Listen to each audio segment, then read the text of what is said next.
It was one of those games where we needed to, nut up a little bit and then shut things down because which happens all the time in the NFL.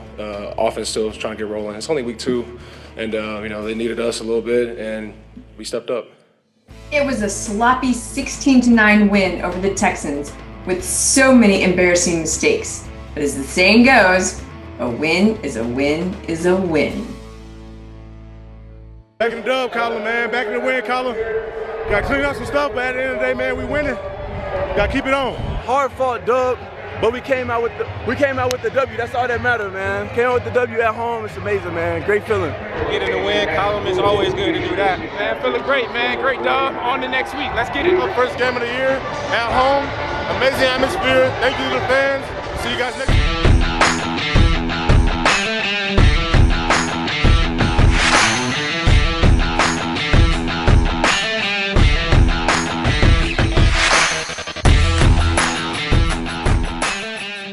Broncos country, I'm Lori Lattimore-Volkman with the RoundUp. And whoa, Broncos country, that game yesterday was none other than a complete. That's right, Coach Hackett, that's what I'm calling it. But it was a win, and I'll take that all day long. Eric Sauber, longest catch.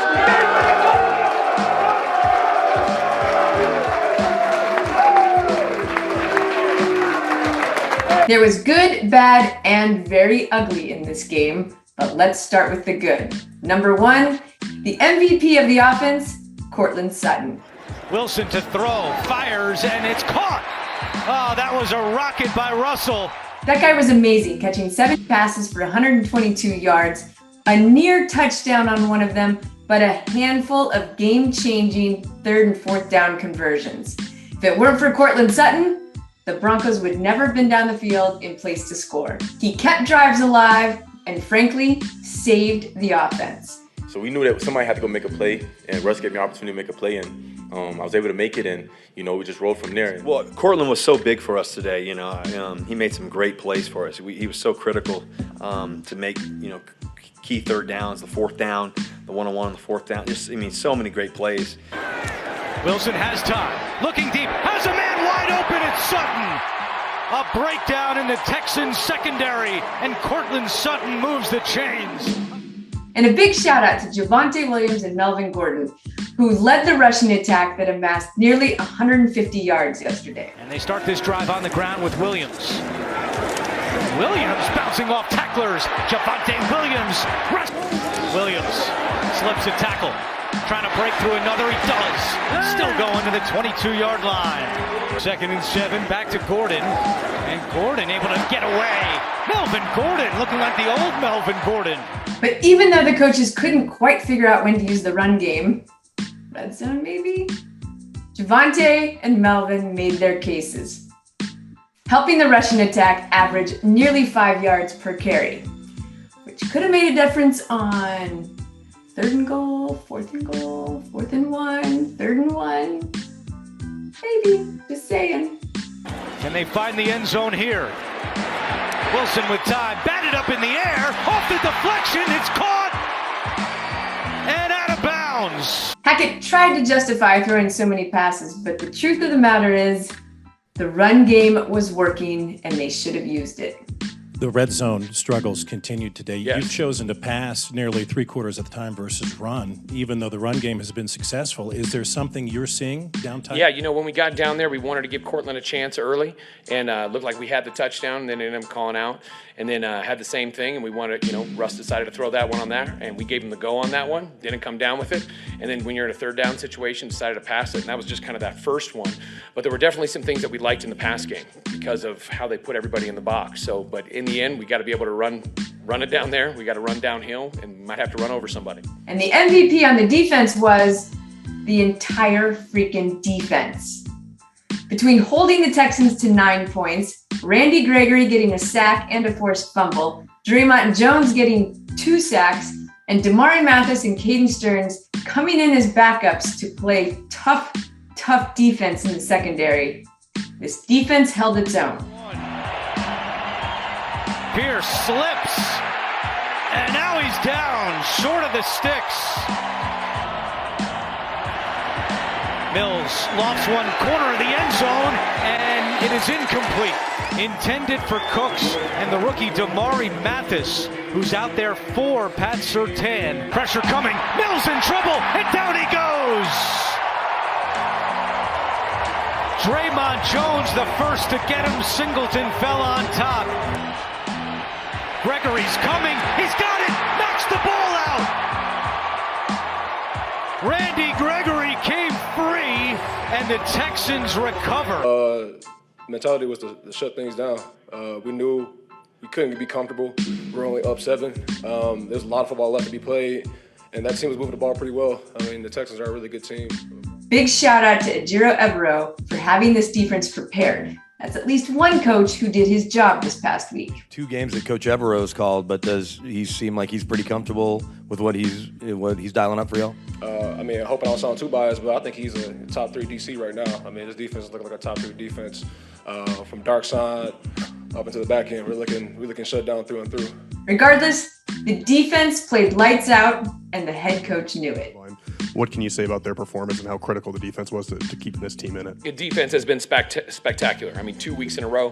I mean, they are exactly what they've been, and they're just getting better. And we had a lot of guys slowly get out from the corner standpoint, and the guys went in there and stepped up, and I thought that was awesome. Caden, he had to come in. Kareem, all those guys, they had a really good game. Josie hasn't been out there, so just seeing how they're unified together and making plays is a big deal. Okay, Broncos country, let's talk about the bad. Penalties. Holy yellow flags, Batman. The Broncos currently rank first among all NFL teams for the most flags, 28, and the most penalties, 25, in the NFL. That's 206 yards the Broncos have given away for penalties. And most of them have been stupid.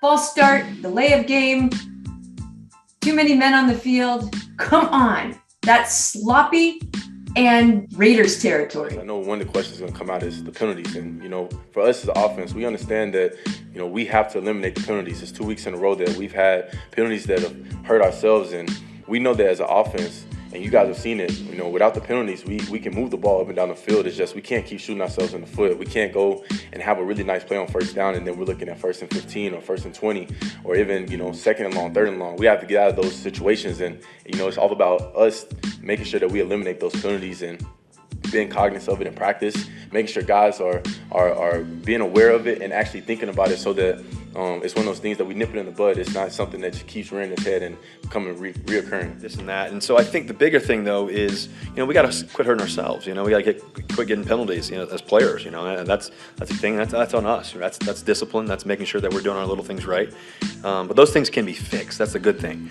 Those things can be fixed. And it's just, we're out there. It's, we're all playing together here and everything else. And so those little details of, not getting a holding call or not getting offsides or whatever it may be, all those things are really critical. Coach Hackett seems hyper aware of the problem, but apparently doesn't quite get his responsibility in preventing it from happening. The false starts, the cut blocks, holding, those are all correctable and things that should be addressed in practice during the week. After last week, you'd think that would have happened. There's no reason it should happen 2 weeks in a row at this level. And the delays of game, don't even get me started. But that brings us to the ugly, extremely ugly.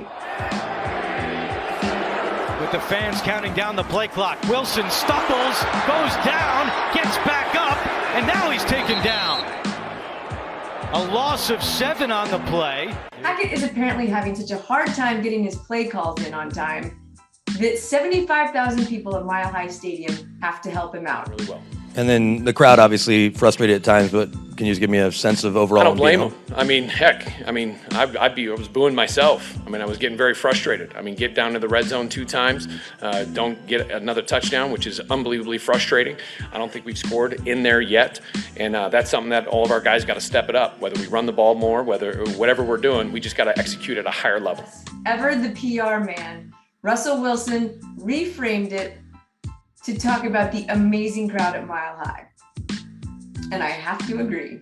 Russell, have you ever heard a crowd count down the play clock? And did that help or hurt you at that moment? Yeah, that was. I guess that was helpful if needed. I guess they do that in basketball some. I've been around some basketball players and stuff like that. This crowd was amazing, and once again, how they were, especially when the defense was out there, the game on the line. I mean, I know how hard that is as a quarterback, and hearing all that noise and all that tenacity and all that. So that was great that our fans were really into it, and this is a great football crowd, that's for sure. For sure. As a testament to Russ's loyalty to his coach, he did not throw Hackett under the bus. But I'm about to. Because the ineptitude here seems to be getting past the coach. Is calling the game and being organized overall a little more than you thought it would be? No, I think there's definitely some things that go on once you get down to that unique area. I think I just need to be sure I clean up exactly what I'm hearing, where I'm going with, and make sure I'm on the same page with Russ. I think that'll be make us more efficient in that one there, especially towards that last one when we were debating on whether or not we wanted to kick the field goal or go for it. I just got to be sure that I'm communicating to Russell exactly what we're going to do in that situation, just so that there's not that late timing of getting out there and getting the field goal out there late, because that was unfortunate. That shouldn't have happened, and that's on me.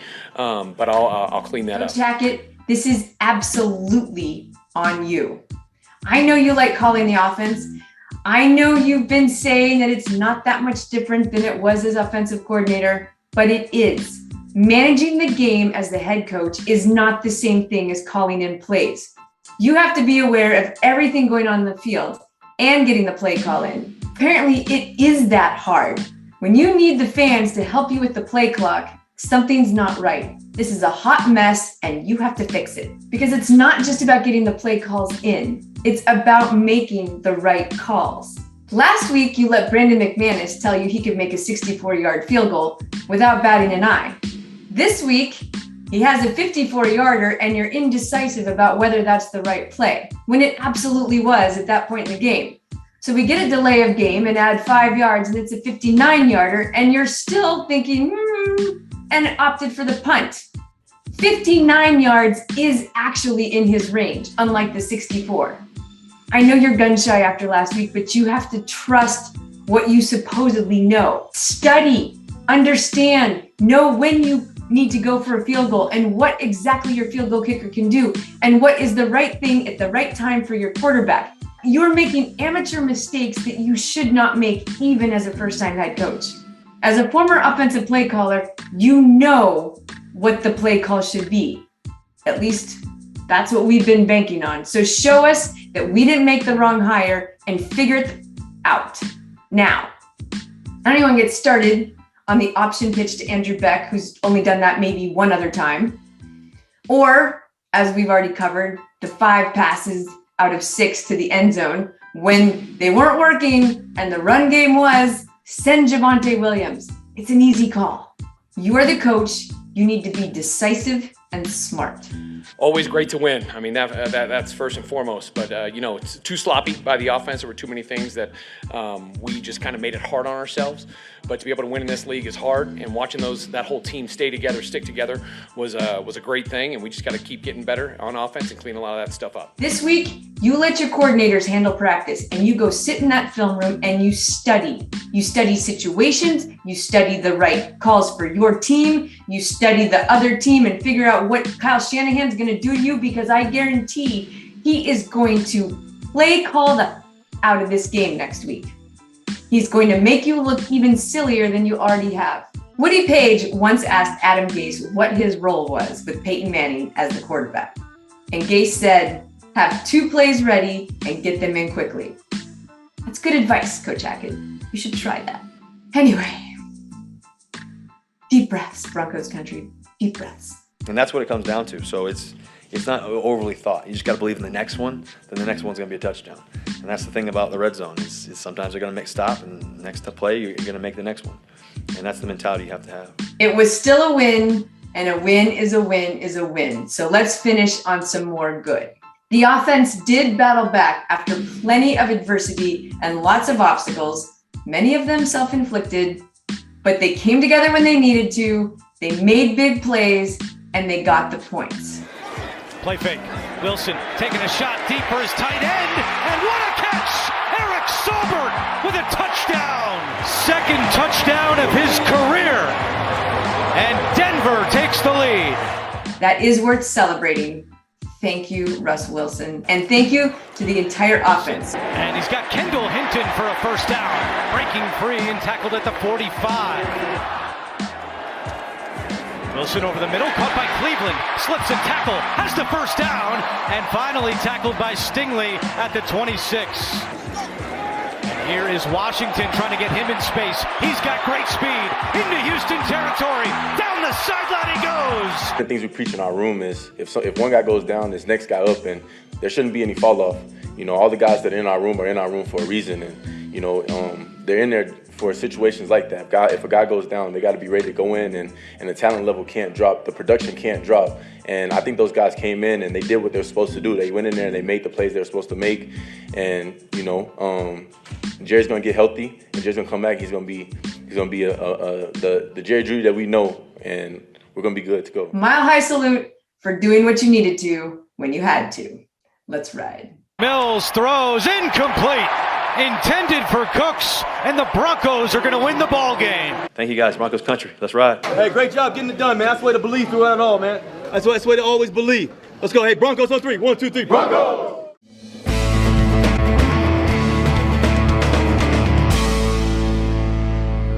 Hey, Broncos country. I'm Lori Lattimore-Volkman with the Roundup.